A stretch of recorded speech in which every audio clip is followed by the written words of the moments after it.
할렐루야. 우리 옆 사람 인사합시다. 말씀 있는 자리가 복 있는 자리입니다. 순종이 믿음입니다. 할렐루야. 오늘은 우리가 여리고 전도팀이 대치동을 갔다 왔습니다. 참 좋았어요. 요즘 아주 수요일마다 이제 미사 하나도 가고, 지난주는 위례에 가고, 오늘은 이제 대치동 갔습니다. 가서 대치동 땅을 밟으면서 이렇게 같이 기도하니까 너무 좋았습니다.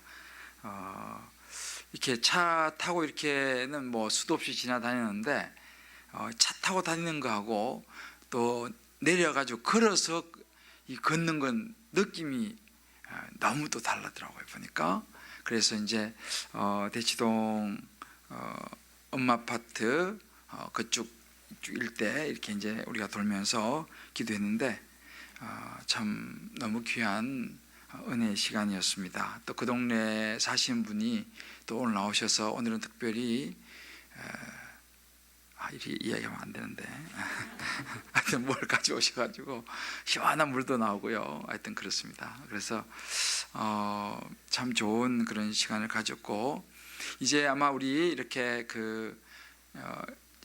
잠시 그동안 우리 잠실만 이제 돌았는데, 이제 우리 성도들이 있는 곳으로 이렇게 이제 우리가 좀 더 지경을 넓혔습니다. 그러니까 이제 아마 돌아가면서 이제 갈 텐데, 여러분들이 매주는 못 오시더라도 자기가 살고 있는 그 지역을 돌 때는 한 번씩 꼭 나오시기 바라요.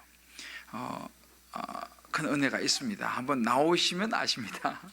그러니까 매주는 못 오시더라도, 그죠? 그래서 이제 주보에 이번 주는 여리고 전도팀 어디로 갑니다 하면은, 여기 내가 살고 있는 데네. 그러면 이제 그날 시간 맞춰서 뭐 그렇다고 또 뭐 이렇게 회사 뭐 휴가 같은 거는 안 내셔도 되고 그냥 이렇게 시간이 되시는 대로 하여튼 나오셔서 같이, 그래도 이제 여러 넓은 지역을 우리가 가니까요, 자주 돌아오지는 못해요.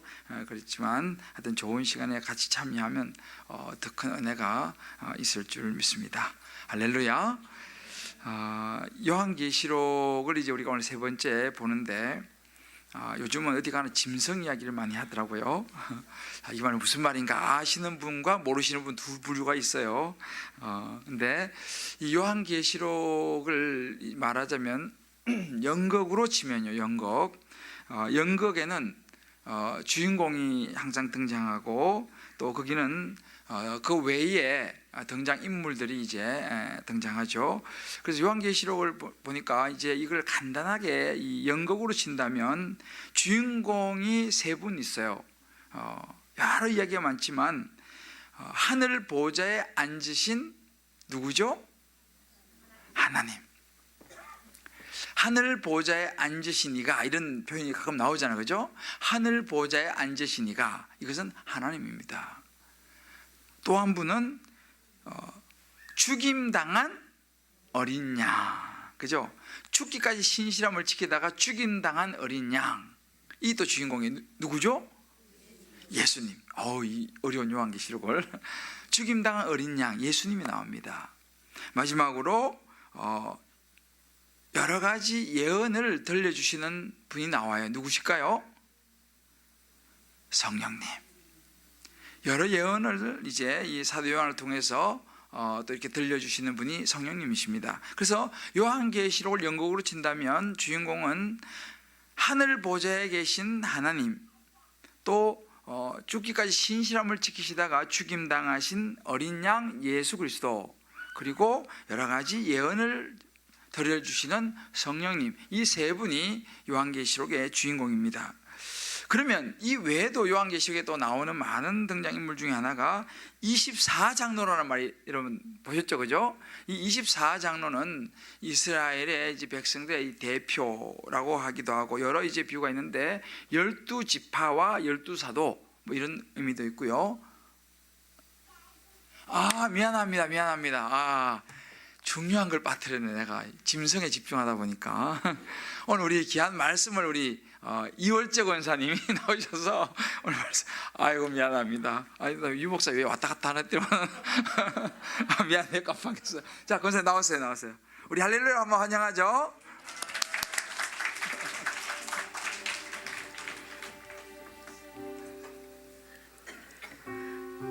본문 요한계시록 13장 1절에서 10절까지 제목 광야의 열불 앞에 놋뱀을 바라보게 하시는 은혜. 질문하기: 왜 성도들의 인내와 믿음이 여기 있으리니라 하고 하셨을까? 10절 묵상하기: 바다에서 올라오는 짐승이 있는가 하면 1절, 땅에서 올라오는 짐승이 있습니다. 11절, 어찌 세상에는 여기저기 나를 찌르고 시험하는 짐승들이 곳곳에 도사리고 있는지 참 어렵다는 생각에 한숨이 나옵니다. 오늘도 3개월에 한 번씩 가는 병원에 다녀왔습니다. 당뇨 수치가 지금까지보다 훨씬 높은 결과를 보고 큰 낙담과 함께 또 하나의 약을 추가하는 처방전을 들고 돌아왔습니다. 저는 병원과 참 친숙합니다. 양가 부모님의 병원과 제 자신 때문에 병원을 수없이 다니다 보니 병원이 주는 위압에 무감각해졌습니다. 얼마 전까지 나 자신을 살아가지 못함에 대한 보상이라도 하려고 육의 신호에 집중하려고 노력했습니다. 그러나 불면증과 싸우고 갱년기가 주는 더위와 싸우고 소리 없이 나를 옥죄어오는 몇몇 가지의 병과 싸우며 육체가 주는 무력감에서 헤어나오질 못하고 있습니다. 나의 몸 상태를 가지고 가족과 주위에게 알린다는 것이 스스로를 위축되게 하고 자존심도 상하는 일입니다. 요즘 사람들은 스스로를 잘 챙기는데 그들의 눈에 나의 모습은 얼마나 답답하고 지혜롭지 못하게 보일까 생각합니다. 그런데 여름방학 전 갑자기 일주일에 한 번이라도 기도원에 가야겠다는 결심이 들었습니다. 큰 고난이 있을 때 기도원에 다녔는데 그때의 간절함이 생각이 나고 그리워졌던 것입니다. 그러나 몸 안에 생긴 결석이라는 돌발 별수가 생겨 방학 기간 내내 꼼짝없이 집안에만 지내게 되었습니다. 그동안 새벽과 수요일 기도 자리를 참여하지 못하면서 마음이 편한 것은 아니었습니다. 집에서 기도를 하였으나 충분하지 못했고 하나님께 죄송하고 주위 분들에게 창피하였습니다. 그래도 육이 주는 신화가 너무 힘들어서 그것에 사로잡혀 지금은 그렇게 살아도 된다고, 지금까지 너무 고단한 시간을 보냈으니 이제 좀 쉬어도 된다는 저를 향한 안위의 소리가 저를 잡고 있었습니다. 그러나 이것은 열뿔과 열왕관을 가진 짐승의 소리였습니다. 둘째 언니가 갑자기 급성 백혈병에 걸려 생사가 위태로워진 사건이 생겼습니다. 또 이번 추석 연휴에는 결혼 후 30년 만에 처음으로 명절에 시부모님을 모시고 강원도로 여행을 가고 대신에 명절 음식을 만드는 일에는 해방된다는 기대를 하던 중 남편이 어이없게도 종아리 근육이 파열되어 3, 4주를 깁스를 해야 하는 사건이 생겼습니다. 그것도 정말 오래간만에 수요 예배에 와서 말씀을 듣던 중 생긴 사고였습니다. 그래서 중간에 부랴부랴 교회를 나올 수밖에 없었습니다. 이 사건으로 추석 연휴의 여행은 저 멀리 멀어졌습니다. 누구든지 귀 있는 자는 들을지어다. 사로잡힐 자는 사로잡힐 것이요. 9절에서 10절 말씀. 이 말씀처럼 저는 저의 육에 사로잡히게 하는 환경의 유혹일 수 있다는 생각이 들었습니다. 하나님께서 저에게 주신 사명 중에 하나가 친정 식구들의 구원입니다. 느슨하여진 나의 사명 감당을 위해 저의 기도의 고삐를 잡기를 원하신 하나님의 경고였는데 저의 육체의 걸림돌로 언니의 구원을 놓칠 뻔하였습니다. 항암 치료 때마다 위기가 오는 언니를 보며 하나님은 내가 걱정에 사로잡혀 시간을 보내겠냐고 말씀하시는 것 같습니다. 깜짝 놀라 면회가 안 되는 언니에게 일단 전화로 예수님을 전했습니다. 언니는 천국이 있어서 아버지와 오빠가 그곳에 계시다는 것을 인정하지만 아직은 가고 싶지 않다고 합니다. 이 사건들을 경험하면서 구원에는 시기가 있다는 것을 깨닫습니다. 지금 나를 둘러싼 여러 가지 유혹과 고난이 있지만 이스라엘 백성들이 불뱀에 물려 신음하고 있을 때 그저 바라보기만 해도 낫는 노뱀을 세워주신 것처럼 저에게 기도의 문을 두시는 예수님을, 이미 나의 신음과 탄식을 아시는 주님을 그저 바라보는 은혜에 빠지고 싶습니다. 적용하기, 언니에게 복음의 말과 복음 편지 전하기, 기도하기. 하나님, 저에게 주신 삶을 잘 선택해서 앞으로 전진하게 해주세요.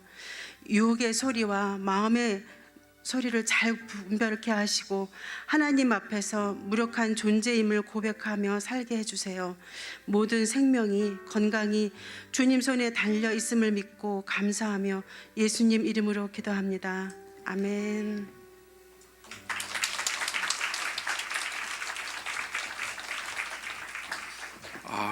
큰일 날 뻔했네요. 이렇게 귀한 말씀 나눔을 깜빡 놓칠 뻔했는데, 우리 권사님, 저는 참 사실은요, 오늘 우리 말씀으로 기도 너무 잘하셨죠. 너무 아까 사실 기도에도 은혜 많이 받았고 또 간증 이렇게 또 우리 권사님이 해주시니까 너무너무 은혜가 됩니다. 오늘 저는 그냥 내려가도 되겠어요. 그죠? 너무 우리가 이렇게 하나님 안에서 또 말씀 안에 있다는 것이 얼마나 귀한지 모릅니다. 말씀이 우리를 사로잡고 그냥 뭔 말씀이, 여러분 아마도 계시를 굉장히 어렵게 여겨졌을 거예요, 그죠? 근데 우리 권사님 지금 나누시는데 뭐 열불 뭐 왕관 나와도 대충 무슨 다 알아들으셨죠? 이게 이제 이 영안이 열리는 거예요. 말씀이 이제 전에는 어렵게만 느껴지던 요한계시록이 이제 우리 삶 속에 이렇게 녹아드는 겁니다. 그래서 권사님께서 이렇게 쭉 이제 요한계시록 묵상하시면서 나눠주시는 것이 정말 하나도 어렵게 들리지 않고 이렇게 우리에게 다가오는 것이 이게 은혜인 줄을 믿습니다. 자, 우리 옆에 분은 이렇게 한번 우리 서로 축복합시다. 말씀이 열리는 은혜가 참 좋죠. 할렐루야. 우리 권사님께서 많이 기도해 주시고 또 언니 빨리 나을 수 있도록 또 기도 부탁드립니다. 아까 이제 그 주인공 이야기하다가 이제 그래요. 그래서 이제 보면 24장로가 이제 또 나옵니다. 24장로는 이제 여러 가지 또 이제 의미가 있지만 이 땅에서 성전을 섬기는 이제 장로의 의미도 있지만 하늘 보좌의 24장로라고 성경이 나오는데, 하나님의 성전에서 백성들을 대표로 섬기는 24장로를 의미하는데, 또 우리가 땅에 있는 7교회, 소아시아 7교회 보셨죠? 이제 이런 등장인물들이 이제 나옵니다. 7교회 많은 또 사람들. 근데 또 하나는 나름대로의 권세를 가지고 있는 사탄이 등장을 해요. 그리고 또 이 사탄을 대변하고 또 사탄 편을 들면서 하나님과 하나님의 백성들을 대적하는 이들이 나옵니다. 성경이 이들을 때로 뭐 원수 이런 의미도 있는데, 이렇게 요한계시록에는 크게 이런 등장인물이 나오는데, 가만히 보면요, 바로 이런 자기 나름대로 권세를 가진 사단, 또 사단을 대변하는 편을 들고 하나님의 백성을 대적하고 하나님의 백성을 죽이려고 하는 이런 사단들, 한마디로 이런 영적 싸움이 일어나는 현장이 요한계시록의 이야기입니다.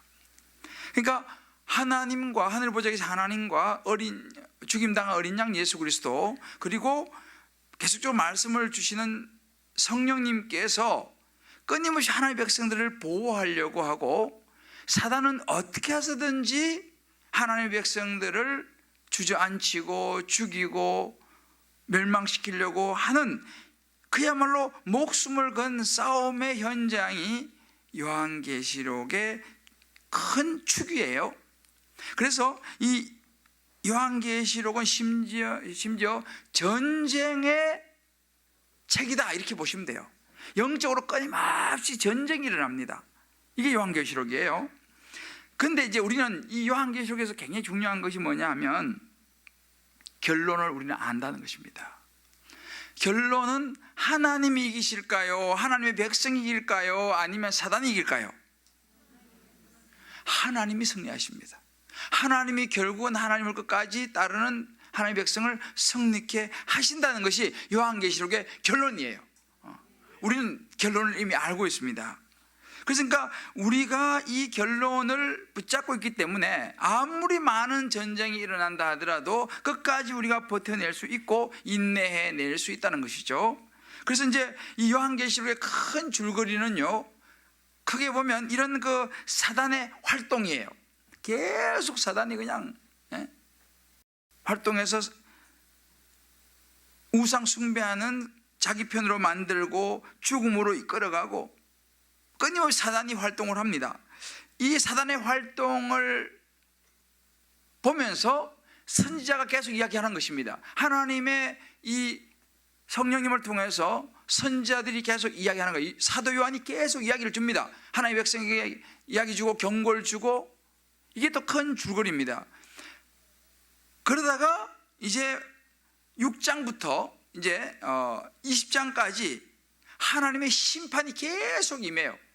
계속 그 안에서 싸우고 심판과 이런 것들이 계속 이루어지다가 이제 21장부터는 하나님이 이 땅을 새롭게 하시고 새로운 하나님의 새 예루살렘을 준비하시고 보여주시면서 새 하늘과 새 땅이 열리고 고통과 슬픔이 없는, 더 이상 사단의 괴로움으로부터 완전히 회복되어지는 새로운 신천신지 하나님의 새로운 세계로 들어가게 되는 것입니다.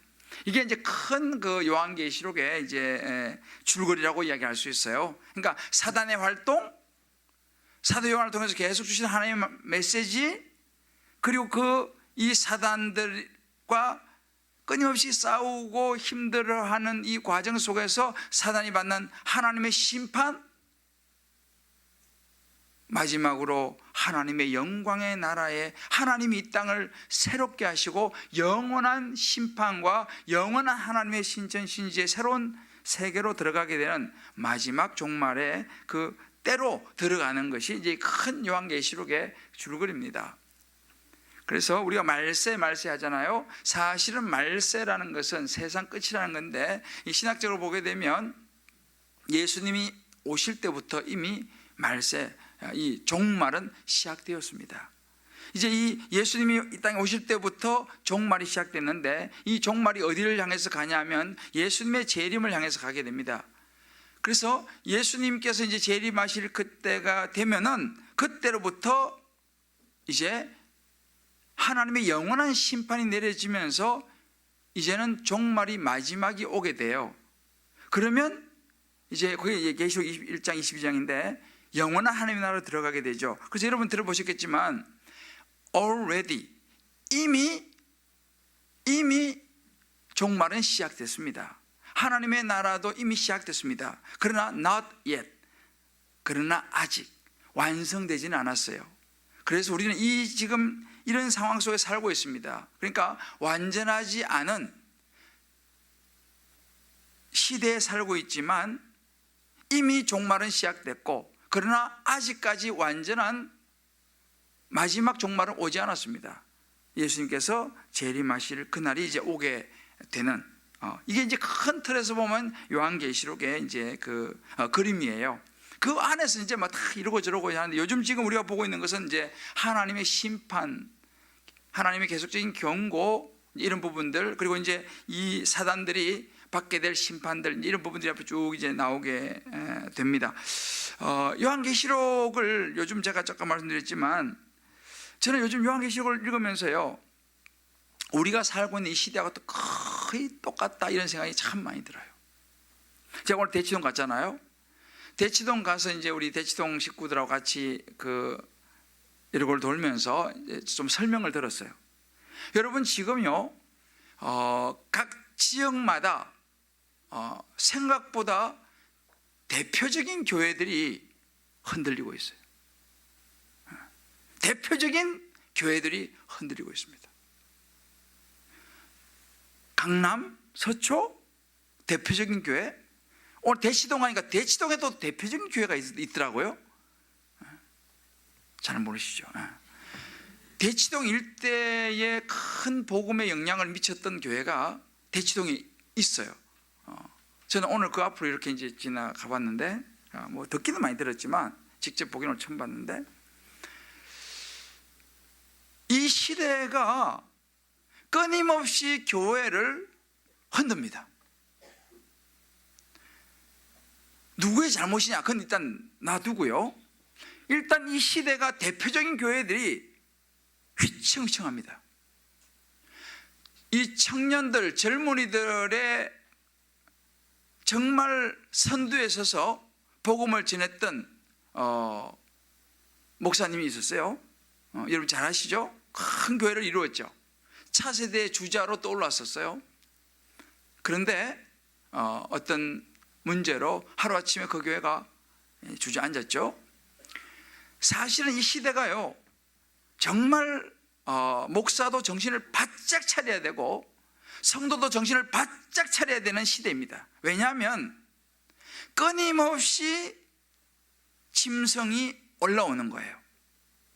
끊임없이 우리 여기 용, 뱀, 짐승 이런 표현이 나오는데 이 사단이거든요. 끊임없이 사단이 노립니다. 그래서 대표적인 교회들을 그냥 흔들고 주저앉히는 것이 이 시대의 분위기예요. 이게 요한계시록 이야기입니다. 이 요한계시록이 이전의 이야기가 아닙니다.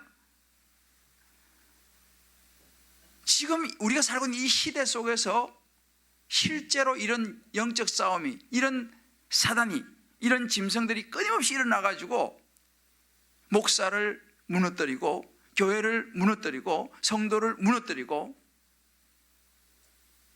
가정을 무너뜨립니다. 요즘 알다시피 여러분, 요즘 가정에 얼마나 많이 어려운 가정이 있는지 모릅니다. 자녀들을 무너뜨립니다. 남편들을 무너뜨리고 때로는 아내들을 무너뜨립니다. 오늘 우리가 이제 13장 11절 10부터 이제 오늘 말씀은 오늘 묵상 본문이잖아요. 내가 보면 또 다른 짐승이 땅에서 올라오니 이렇게 했습니다. 또 다른 짐승이 땅에서 올라오는 거예요. 이놈의 짐승은 얼마나 숫자가 많은지, 어제 노란 짐승이 올라왔으면 오늘은 빨간 짐승이 올라와. 내일은 또 파란 짐승이 올라올지 몰라요. 또 다른 짐승이 땅에서 올라오니, 이 짐승이 뭡니까? 이게 사단입니다. 끊임없이 사단들이 올라와서 뭘 합니까? 하나님의 백성들을 넘어뜨리는 거죠. 유혹하는 거죠. 꿰는 것입니다. 온 천하를 다니면서 꿰더라 라고 하는 말씀이 12장에 나오죠. 이게 사단의 정체입니다. 그런데 보면 또 다른 짐승이 땅에서 올라오니 어린 양같이 두 뿔이 있고, 보세요, 어린 양이 누구라 그랬죠? 아까 전에요? 예수님이에요. 사단이 또 다른 짐승이 올라오는데 모양이 어린 양 같아. 예수님 같아. 와, 되게 좋아 보여. 예수님 어린 양 같이 그랬습니다.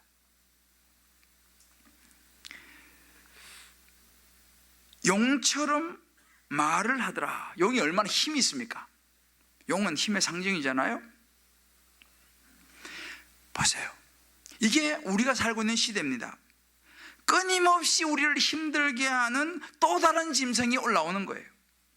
그 모습은 예수님과 같이 어린 양과 같고 좋은 모습이에요. 달콤하게 다가옵니다. 되게 나에게 잘해주는 것 같아요. 힘이 있고 정말 그럴듯합니다. 이것이 요한계시록에 지금 이야기해 주고 있는 우리가 살아가는 이 시대입니다. 똑같습니다. 우리도 감해 보세요. 끊임없이 우리 안에 욕심이라고 하는 짐승이 올라옵니다. 한 마리 잡았다 생각하면 또 다른 욕심이라는 짐승이 또 고개를 들어요. 이게 우리 안에서 일어나는 것입니다. 그런데 여러분 가만히 보세요. 우리 안에서 올라오는 짐승들, 이 다른 말로 이 사단인데, 우리 안에서 올라오는 이 짐승, 이런 예를 들어 욕심, 이 욕심이 진짜 그럴듯합니다. 정말 그럴듯해요. 어린 양의 모습이에요. 예를 들어서 다 저를 위한 게 아니에요. 다 자식을 위한 거예요. 이렇게 말합니다. 다 가정을 위한 거고, 다 교회를 위한 것이고, 다 하나님의 영광을 위한 것이고, 참 좋아요. 그죠? 하나님의 영광을 위해서요. 오늘 내가 참 중요한 이야기인데, 대치동이 참 신들이 많대요. 하여튼 대치동은 아무 신이나 다 믿는다더만. 하여튼 뭐 이 신 저 신 다 좋은 거예요. 우리 자식 대학만 잘 가면 돼. 우리 자식이 대학만 잘 가면 어떤 신이라도 문제가 없는 거예요. 하나님 오케이, 하나님 비슷한 거 오케이, 다 오케이야. 왜? 자식이 잘 돼야 되니까. 그거 나쁜 거 아니잖아요. 저도 자식이 잘 되길 바라요. 부모가 자식이 잘 못 되길 바라는 부모 어디 있습니까? 참 좋은 거예요. 당연히 자식을 위해서 열심히 해야죠. 그러나 그것이 하나님하고 관계 없는 것이 돼버리면 있잖아요, 사실은 종탑 세워서 교회 가가지고 기도하는 거나 저기 봉헌사 가가지고 불공 드리는 거나 사실은 죄송하지만 별 다를 거 없어요. 봉헌사 가서 우리 아들 우리 딸 잘 되게 해달라고 불공 드리는 거나, 교회 가가지고 나는 하나님 뭐 누군지 모르, 예수님은 모르겠고 아무튼 하나님 우리 자식 잘 되게 해달라고 기도하는 거나 뭐가 다릅니까? 한쪽에는 목탁 소리 들리고 한쪽에는 찬송 소리 들리는 것밖에 다를 바가 없어요. 어린 양과 같다니까요. 정말 그 하나님이 어떤 존재인가, 이거에 대한 분명한 것이 없이는요, 우리는 나도 모르게 참 좋은 것인데 다 자기를 위한 거예요. 거기에 진짜 하나님은 없어요. 진짜 예수 그리스도는 없습니다. 근데요, 가만히 보세요. 이 우리 안에서 나오는 이 또 다른 짐승, 우리 안에서 올라오는, 끊임없이 올라오는 어떤 욕심과 여러 가지 이런 탐욕들, 이런 것들, 그 또 다른 짐승이 어디서 나오냐? 가만히 보면요, 아까 우리 권사님도 그 목사 잠깐 얘기했지만, 여기 보면 먼저 나온 짐승이 있고 바다에서 나오는 또 짐승이 있어. 이 땅에서 올라오는 짐승은 바다에서 나오는 짐승한테 또 머리를 숙여요. 그러면 그 바다에서 나온 짐승은 또 누구한테 또 힘을 받느냐? 큰 능력과 보좌와 권세를 주는 또 용이 있어요. 용이. 무슨 말을 목사님 하시는지 모르겠죠? 이 용이에요. 근데 사단도 보면요, 이게 그 체계가 있어요. 천사장 루시퍼가 타락해서 사단의 우두머리가 됐습니다. 제일 그 우두머리가 뭐예요? 용으로 표현해요. 용이 제일 대장이야. 그 다음에 이제 바다에서 나온 짐승, 땅에서 나온 짐승, 또 다른 짐승들이 많이 있는데 이건 이제 졸개들이죠. 그러면 보세요. 아담과 하와를 넘어뜨리고 가인을 넘어뜨린 정체가 누구냐? 용입니다. 용. 사단이 아담과 하와를 꿔서 선악과 먹게 했죠. 가인을 넘어뜨려서 동생 죽이겠죠. 그 용입니다. 용. 이 사단의 우두머리죠. 이 사단이 누구에게 이 힘과 권력을 주느냐? 바다에서 나온 짐승에게 권세를 줍니다. 그리고 이 권세를 받았던 이 사단이 어떻게 하냐면, 또 짐승의 과장되고 신성모독하는 말한 입을 또 넣어줍니다. 다른 짐승에게 뭘 주냐? 과장된 말을 넣어주고, 하나님 모독하는 말을 넣어주고, 비방하는 말을 넣어줘요. 이 용이 밑에 있는, 그 밑에 있는 다른 짐승에게 넣어줍니다. 그러면 이 사람들이 능력이 있어요. 그러면 이제 자기도 모르게 비방하는 말이 들어오고, 자기도 모르게 과장된 말이 들어오고, 하나님을 모독하는 말이 들어오고, 교회를 안 좋게 말하는 말이 들어오고, 이제 이런 것들이 이 사단의 다른 짐승 속에 들어가게 되면은, 그럼 이제 그 다른 짐승들이 그거 가지고 막 퍼뜨리는 거예요. 그러면 그걸로 인해서 어떤 현상이 벌어지느냐 하면, 하나님의 백성이 고난을 당해요. 하나님의 백성들이 핍박을 받아요. 교회가 흔들려요. 이런 현상이 일어나는 것입니다. 근데 오늘 본문을 보면, 오늘 이제 13장이죠. 짐승을 위하여 우상을 만들라, 이렇게 말합니다. 자, 짐승을 위하여 우상을 만들, 짐승은 사단이라고 그랬지 않습니까? 이 사단들이 자기들을 숭배하게 만들어요. 그래서 우상을 만듭니다. 그러면 여러분, 우상이 무엇입니까? 우상은 사단의 도구예요. 오늘 이게 계시록 나오잖아요.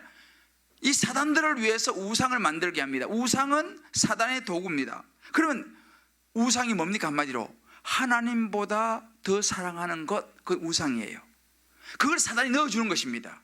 우리의 삶에, 우리의 마음속에 하나님보다 더 중요하게 생각되어지는 걸 넣어줘요. 이게 바로 오늘 이제 계속해서 말하는 사단이 그들을 위해 우상을 만든다라고 하는 이 의미입니다. 그러면 이제 우리 안에 어떤 이 우상들이 생기냐면, 일단은 기본적으로 가장 이 시대가 많이 가진 돈 우상, 그리고 지식 우상, 학벌 우상, 때로는 남편이 우상이 될 수도 있고, 아내가 우상이 될 수도 있고, 건강이 우상이 될 수도 있어요.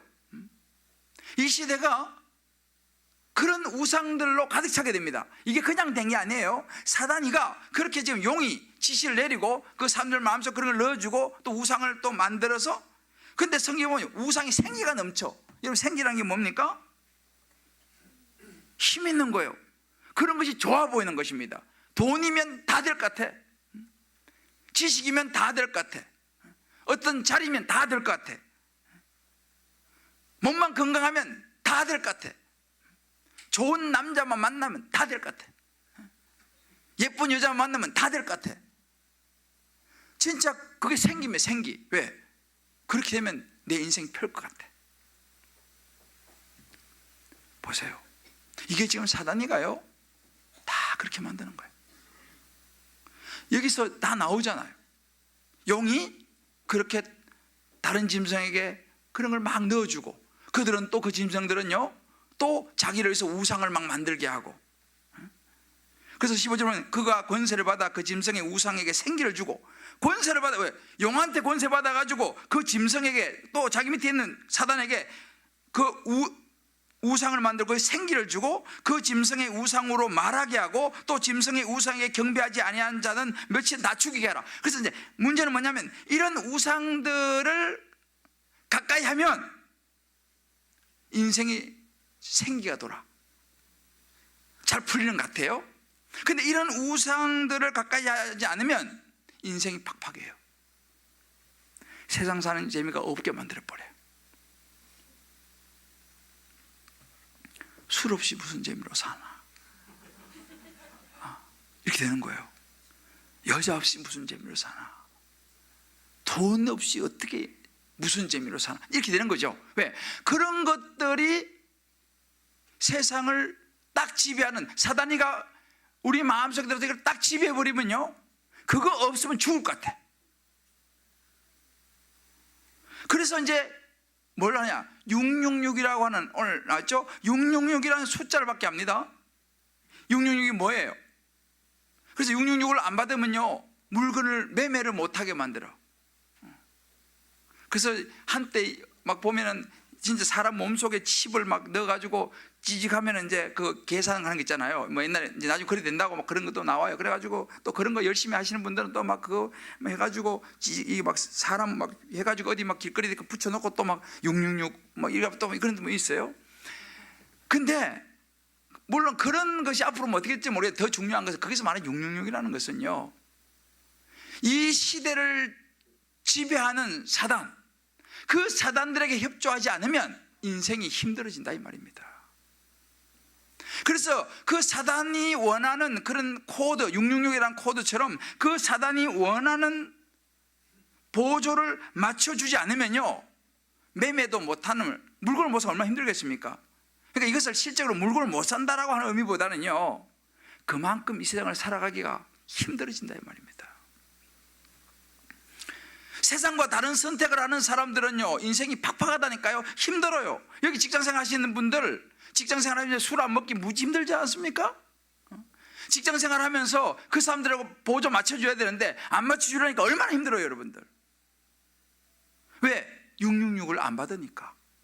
사단이 하는 그것을 우리가 동조해 주지 않으니까요, 무지 힘든 거예요 세상에서요. 예수 믿으면서 나는 세상에서 하나도 안 힘들다 할렐루야 이런 분들은 좀 이상한 분이에요 사실은. 예수 믿는 사람은요, 세상에서 힘들지 않는다, 그 사람은 사실은 제대로 예수 믿는 것이 아닐 가능성이 많아요. 불편한 게 없다. 나 예수 믿어도 세상 사람들이 나 다 좋아해 주고, 물론 그런 사람이 있을 수 있겠지만은 여러분, 세상은 우리를 좋아할 수가 없어요. 왜? 이름이, 우리는 신분이 다르기 때문에. 이게 우리가 살아가는 세상이에요. 이게 우리의 삶입니다.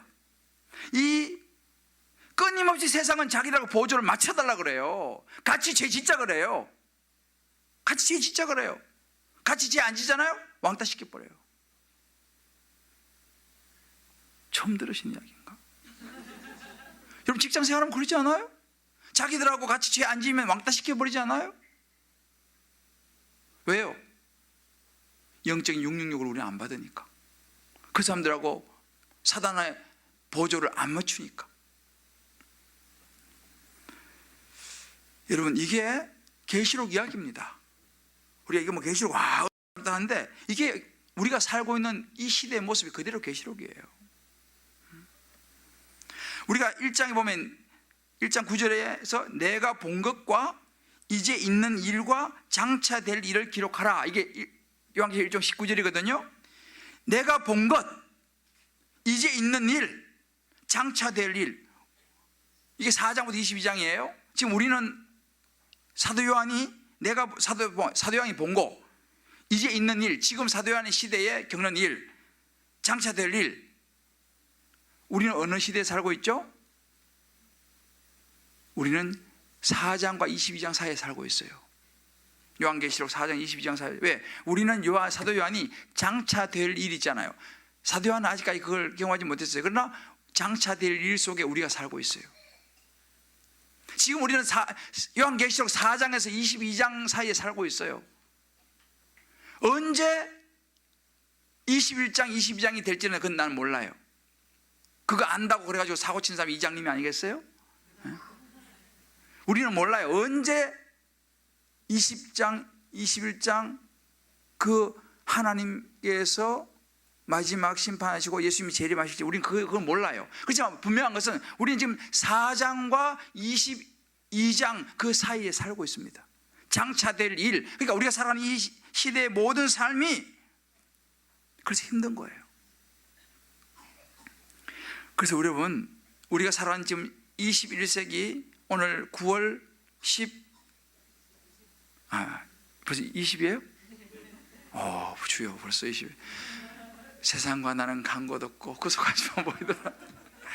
벌써 9월 20일. 그러면 2017년 9월 20일 이 시대 속에서 이러한 영적인, 보이진 않지만 이런 영적인 싸움이 계속 일어나는 이 싸움 속에서요, 우리가 분별하는 것이 너무 중요합니다. 짐승을 분별해내는 거예요.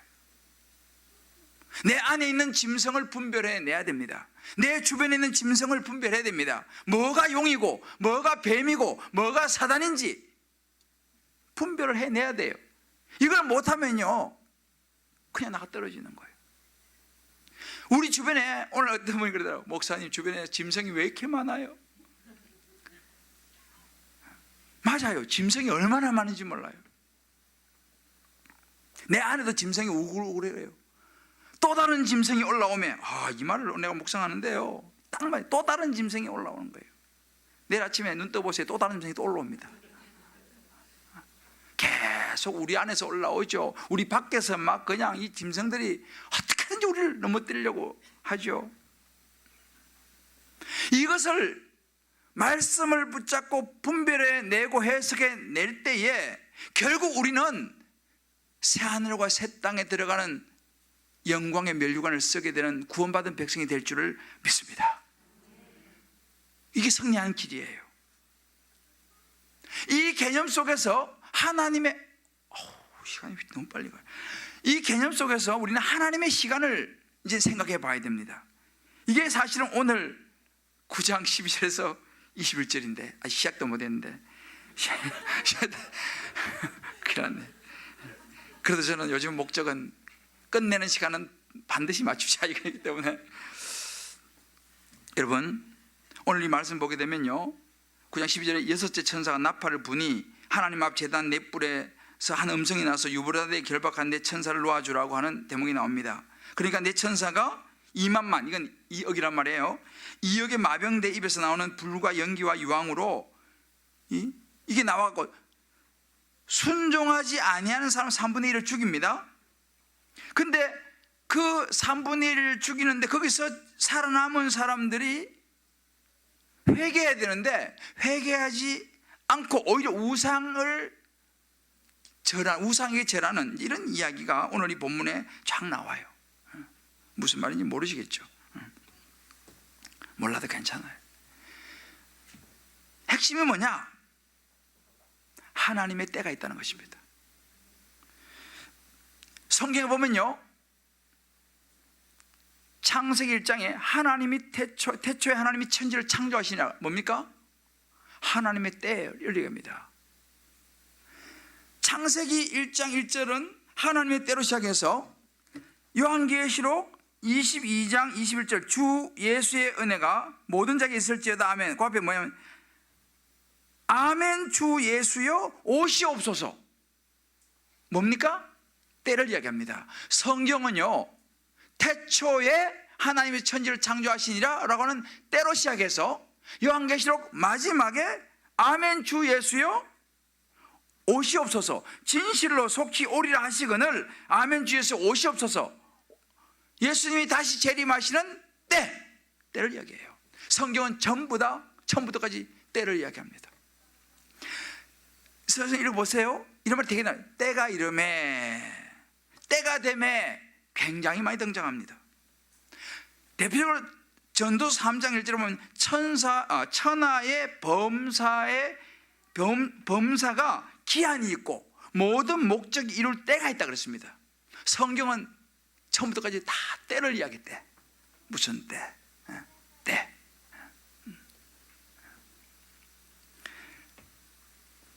이 때가 너무 중요한 거예요. 목욕탕 그 때 아닙니다.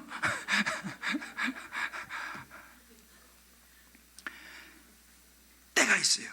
자, 그러면 여기서 우리가 오늘 한 가지 좀 깨닫고 하셔야 할 게 뭐냐면 하나님의 때를 보는 두 가지 시각이 있습니다. 하나님의 때, 하나님의 시간입니다. 그 첫 번째 시각이 뭐냐면 오늘 이제 이 쭉 9장 앞부분에 나오는 부분인데 하나님의 시간으로 보는 거예요. 때를 갖다가 하나님의 시간으로 보는 겁니다. 이걸 다른 말로 우리가 이제 카이로스의 시간이라고 그래요. 카이로스. 하나님이 특별한 시간. 시간의 개념은 두 개가 있어요. 하나는 카이로스와 크로노스가 있어요. 그래서 한 시각은 뭐냐? 하나님의 시간, 하나님의 섭리 가운데 시간을 보는 관점이 있습니다. 그래서 오늘 여기 보면은 황충이 나와가지고 막 괴롭히고 결국은 사람들에게 막 2억이 넘는 마병대가 몰려와서 재앙으로 막 죽이고 이런 게 나오잖아요. 이 내용은 뭐냐 하면요, 불과 연기와 유황, 이 재앙 이렇게 다가오는데 하나님이 우리를 죽이려고 하는 게 아니에요. 내가 너를 때려갖고 너 아주 그냥 지옥에 내가 보낼 거야, 이게 아닙니다. 이런 어려움이 막 온다는 것은 하나님께서 이제 내가 너를 구원할 때가 다 왔다, 할렐루야 라고 말씀하신 메시지입니다. 새벽에 동이 트기 전에 가장 칠흑같이 어둡잖아요. 정말 이런 재앙들, 불, 연기, 유황 이런 사건을 앞에 놓고 우리는 어떻게 해석해야 되느냐? 하나님이 나로 하여금 돌아오라고 하시는구나, 나로 하여금 돌아오라고 하시는구나. 이 메시지를 우리가 읽을 수 있어야 됩니다. 그리고 하나님께서 나를 혹은 내 가족을 구원하시려고 하시는구나, 할렐루야. 인생의 모든 사건을 구원의 사건으로 보는 거예요. 제가 지난 주일날 한 분 이야기 잠깐 해드렸잖아, 그죠? 갑작스런 너무너무 안타까운 가족의 죽음 앞에서 어떤 사람은 절망하는 사람이 있어요. 하나님 도대체 있는 거야 없는 거야, 난 그런 하나님 안 믿어 라고 보는 시각이 있어요. 하나님과 멀어져 버려요. 하나님이 계시다면 나한테 어떻게 이런 일이 일어나, 난 그런 하나님 필요 없어 라고 말하는 시각이 있습니다. 절망이죠. 오늘 이 계시록이 우리에게 말해주고 있는 것은, 그것은 사단이 넣어주는 생각이라는 것입니다.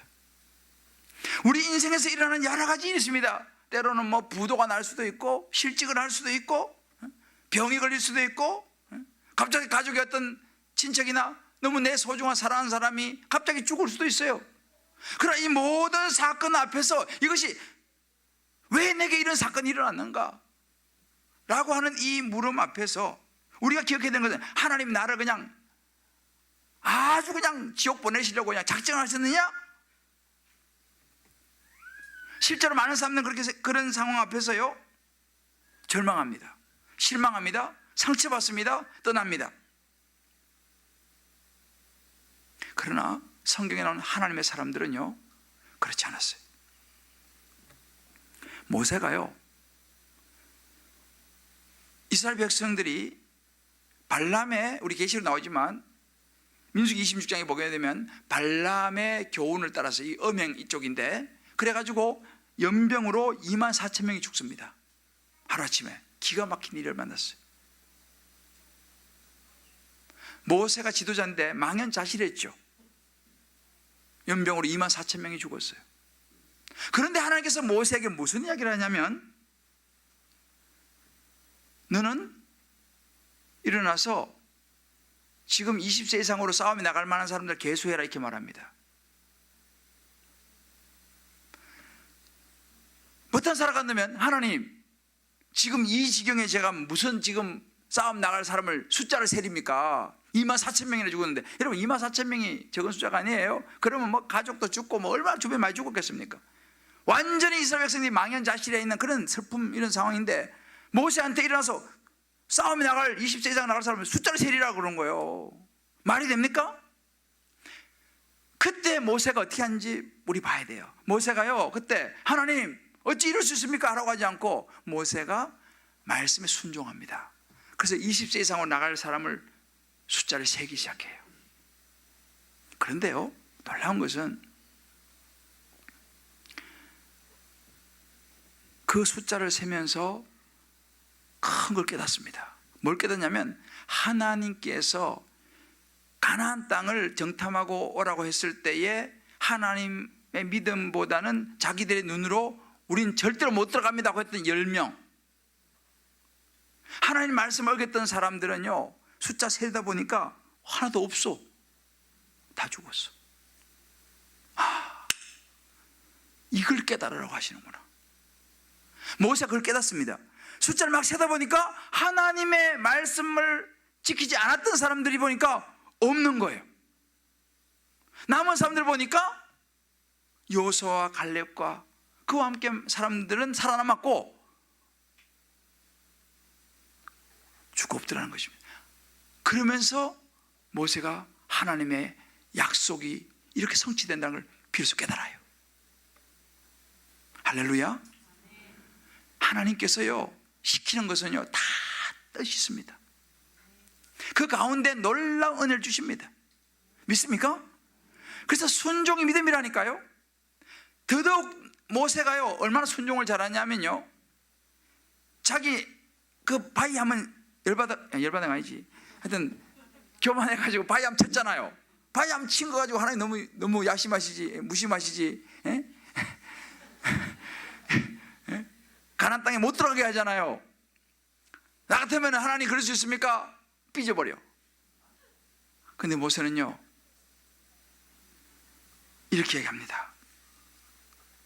여호와 모든 육체의 생명이 하나님이시여 원하건대 한 사람을 이 회중 위에 세워서 그로 그들 앞에 출입하여 그들을 인도하여 출입하게 하사 여호와의 회중이 목자 없는 양과 같이 되지 않게 하옵소서. 저는 이 대목 읽고 너무 감동했어요. 자기도 못 들어가는 걸 이미 알았는데도 불구하고 모세는요 하나님 앞에서 가인처럼 안색이 변화가지고 울그락불그락 한 게 아니에요. 모세는요, 하나님 저는 못 들어가도 좋지만 이 백성 너무 귀하니 이 백성을 위해서 한 사람 세워주십시오. 기도해요. 그 사람을 세워갖고 이 백성들을 잘 이끌어갖고 가나안 땅에 들어가게 해주십시오. 야, 그러니까 모세가요 그냥 모세가 된 거 아니에요. 이게 모세의 모습이었습니다. 모세는요 인간적으로 얼마든지 생각할 수 있죠. 하나님 이건 너무하지 않습니까? 내가 지팡이로 바위함 쳤기로서니 내가 40년 동안 이렇게 고생해가지고 데리고 왔는데 아이 저기 좀 데려보내주면 좋지 왜 저는 못 들어가게 합니까? 얼마든지 말할 수 있잖아요. 그러나 모세는 그렇게 말하지 않았어요. 오히려 하나님 말씀에 순종하면서 그럼 주님 이 양떼들 너무 이 양떼들 어떻게 합니까? 좋은 사람 한 사람 세워갖고 하나님 이 백성을 이끌게 해주십시오. 이게 모세의 시각이었어요. 여러분 우리 한번 적용해 봐야 됩니다. 내가 오늘 내 삶에서 겪는 모든 일들 있잖아요.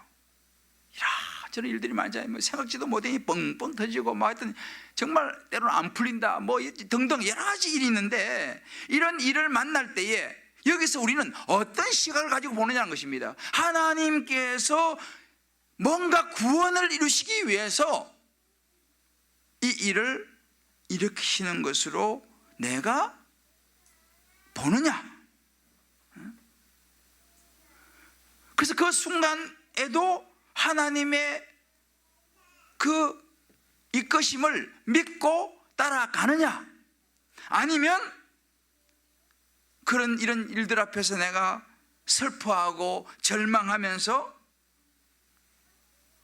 하나님이 아니라 내 생각, 내가 생각하는 타이밍을 생각하면서 죽은 자처럼 주저앉고 살아가고 있지는 않느냐는 것입니다.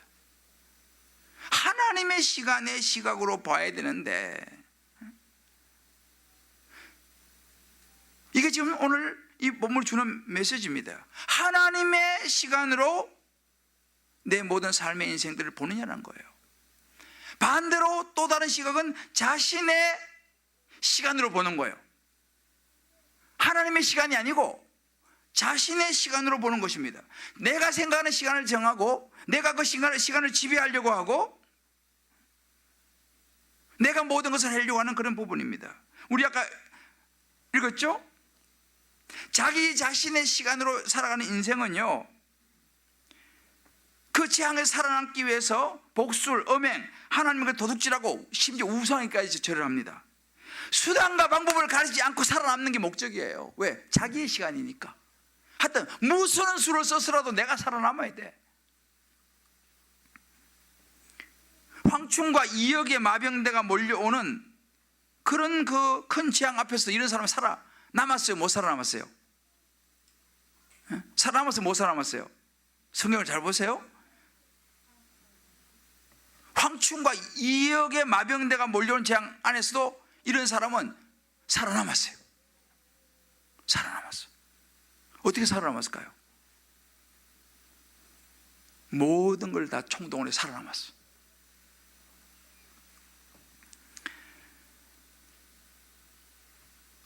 여러분, 우리가 세상에도 보면요, 온갖 역경과 어려움을 다 딛고 살아남은 사람들이 있어요. 이야, 정말 있어요. 소위 말하는 이제 자수성가형이죠. 정말 너무 가난하게 진짜 시작해갖고 지금 이만큼 이룬 사람들이 있어요. 참 귀한 분들이죠. 그런데요, 그런 사람들, 황충과 이역의 마병대가 몰려오는 재앙 같은 그런 세상을 이기고 성공했다니까요. 그런데 문제는 뭐냐?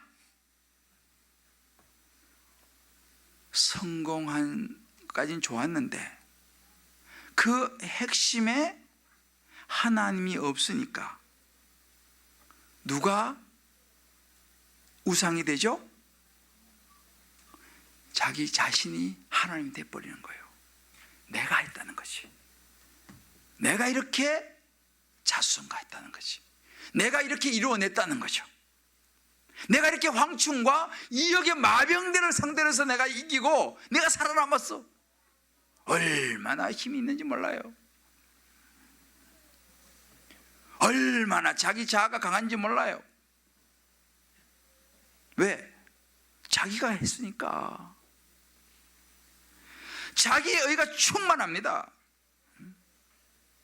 이런 분들은요, 예수 믿기 참 어려워요, 사실은. 왜? 자기 자신이 너무 대단하고 너무 강하기 때문에, 자기가 해냈기 때문에. 그러면 어떤 일이 벌어지느냐? 오늘 여기 나오잖아요. 이런 사람들은 회개하지 않습니다. 살아남았으면 정신 차려야 되는데 살아남고 회개하지 않고 오히려 여러 귀신, 금, 은, 동과 같은 우상에게 절을 하는 거예요. 오늘 이 부분 나오잖아요.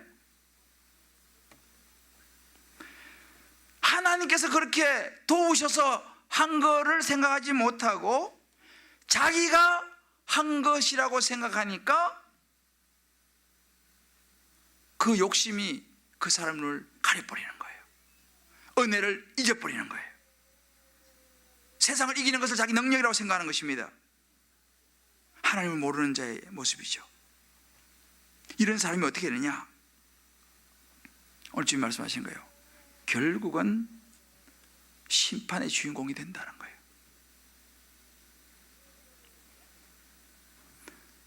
하나님 앞에 결국은, 왜? 그런 자기 성공이라고 하는 짐승에 사로잡혀 버렸기 때문에 하나님의 때가 임할 때에 그거와 함께 같이 무너져 버린다는 것입니다. 이게 오늘 계시록에 주신 말씀이에요. 그러나 여러 가지 어려움을 당하고 황충 앞에서, 고난 앞에서 자신을 돌아보고 회개하는 사람은 고난이 결론이 아니라는 것입니다. 할렐루야. 하나님 앞에 서는 사람은요, 고난이 결론이 아니고 과정이라는 사실을 믿으시기 바랍니다. 결론은 소망이고 승리입니다. 자, 우리 옆에 분에게 한번 다시 한번 얘기해주세요. 하나님 앞에 살아가는 사람은 고난은 결론이 아니라 과정입니다. 이렇게 하면 있었어요.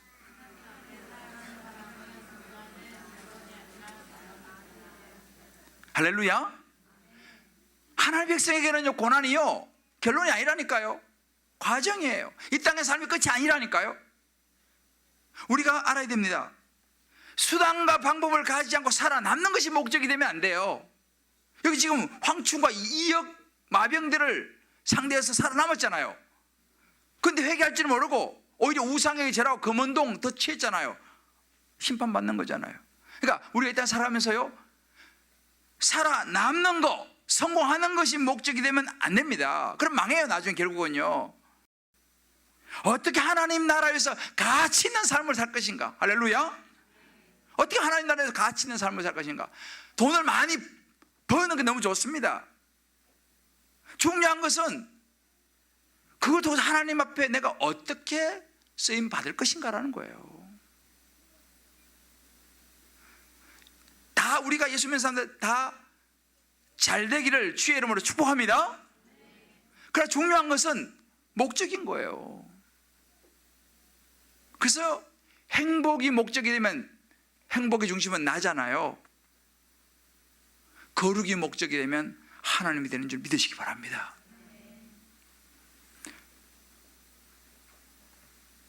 사랑하는 성도 여러분, 우리가 살아가시면서 이 때를 잘 보셔야 돼요. 나는 나의 시간을 살아가는가?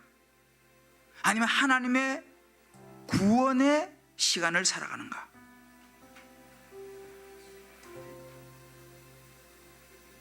내가 진짜 의지하는 건 뭔가? 우리가 분별해야 됩니다. 우리가 살아가는 세상은요, 끊임없이 영적 싸움이 치열하게 일어납니다. 우리의 마음 속에서, 생각 속에서, 우리의 생활 속에서, 친구 관계 속에서, 혹은 가정 부부 사이에, 부모 자식 사이에, 직장에서, 세상에서 끊임없이 치열한 영적 싸움이 일어납니다. 이걸 분별하셔야 돼요. 분별하셔야 돼. 여러분, 지금 우리나라가요, 제가 좀 더 기도하지만 정말 북한을 위해서 기도해야 됩니다. 심각한 거예요, 사실은요. 근데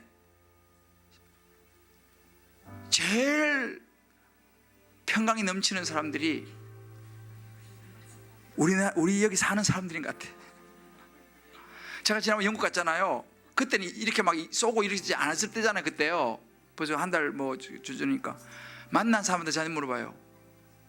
외국 사람들 만나면요, 다 첫 번째, 어떻게 한국 괜찮냐? 북한 그거 어떻게 생각하냐? 만난 사람들마다 나한테 물어봐요. 그 사람들은 막 밤잠을 못 자는 것 같아. 북한 때문에 걱정돼 가지고. 그 우리는 잠이 너무 잘 와. 새벽에 눈이 안 뜨죠. 여러분, 이거 심각한 거예요. 기도해야 될 줄 믿습니다. 기도해야 돼요. 왜요?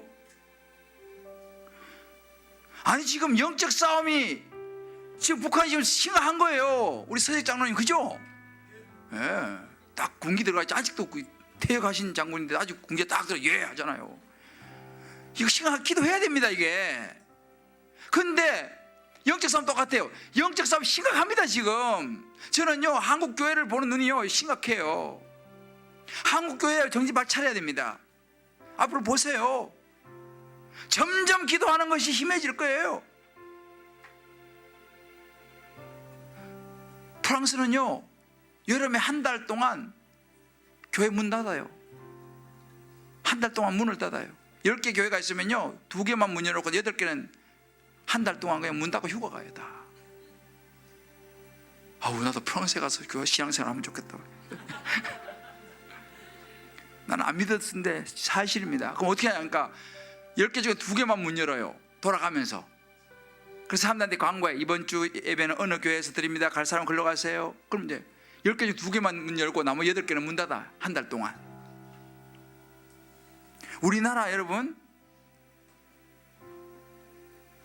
그렇게 되지 말라는 법이 없어요. 요즘 주일을 우습게 생각하잖아요. 네 번 주일을 다 나오면 요즘 점점 좀 그런 느낌이잖아요. 꼭 4번 다 가야 돼? 아이, 2번만 가면 되지 뭘. 우리나라 지금 심각합니다. 점점 그렇게 돼가고 있어요. 안식일을 기억하고 거룩시키라. 에이, 그건 그냥 하는 소리지. 영적으로 심각합니다, 사실은. 저는 그걸 보고 있어요. 왜냐하면 저는 이미 그런 걸 많이 보고 살다 왔기 때문에. 그래서 주님 기쁨의 교회 수요 기도회가 너무 중요한 거예요. 할렐루야. 여러분들이 그루터기가 되어서 기도의 자리를 사수하시기를 주 여러분을 축복합니다. 우리 지켜야 돼요. 옆에 한번 축복해줘요. 권사님, 집사님이 그루터기입니다.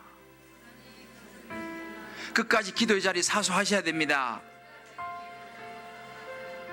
권사님 아니면 우리 무너져요. 할렐루야.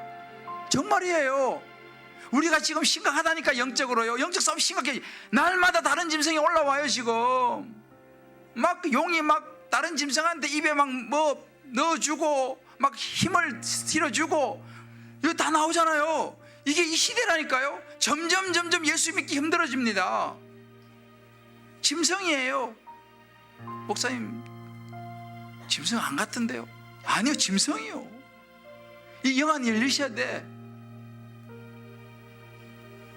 교회가 갈수록 힘들어질 거예요. 힘들어질 거예요. 진짜 예수 그리스도를 붙잡는 교회가 마지막까지 남을 줄을 믿습니다. 저는 우리 주님 기쁨의 교회가요, 정말 예수 그리스도 붙잡는 교회가 되기를 주님 축복합니다. 이것만이 살아남을 수 있는 길이에요. 사단을 분별할 수 있는 길인 줄 믿으시기 바랍니다. 예수 그리스도를 붙잡으셔야 돼. 예수 믿으셔야 돼. 예수 믿으셔야 돼. 제가 이제 요즘 사역훈련 하잖아요. 정말 예수 믿는 거에 대해서 제가 그거 이야기하는 거예요. 제가요, 사역훈련 2단계에서도 제가 이야기합니다. 너무 중요해요. 너무 중요해요.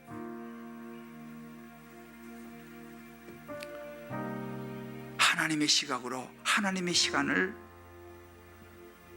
보는 저와 여러분 되시기를 주의로 축복합니다. 이런저런 인생 일이 생기더라도 여러분들 너무 놀라지 마세요. 하나님의 때가 있습니다. 하나님의 구원의 역사가 있습니다.